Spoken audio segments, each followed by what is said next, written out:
ए बाबू। हाँ तुमको क्या लगता है पटा लोगे? अरे तब का सुनो तनी बोला। पटना की लड़की पटेगी नहीं। अच्छा दिल्ली की दिल बेटा देगी नहीं। काहे हो?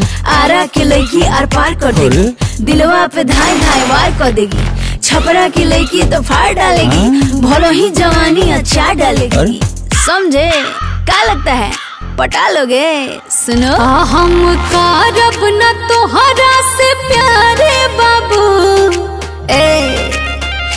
हम कारब न तोहरा से प्यारे बाबू।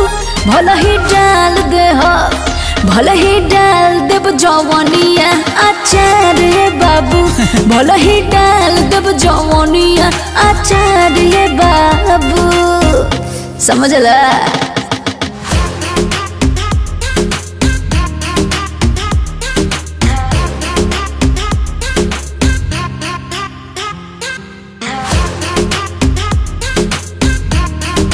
क्या लगता है पटा लोगे?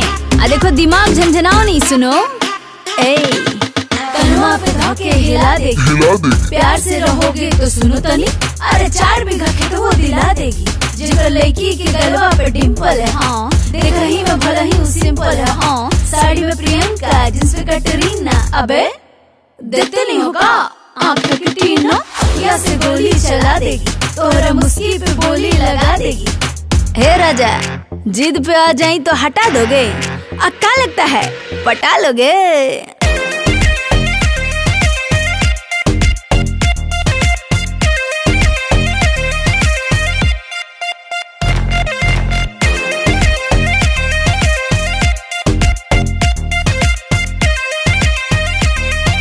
सुनते हो एगो तुमको किए हैं हम राजा पसंद, तुम ही हो मेरे डिपॉजिट वाला धन। हमको चाहिए न कार न चाहिए मेरे को पैसा, जीत बा हमार तू ही बना बस।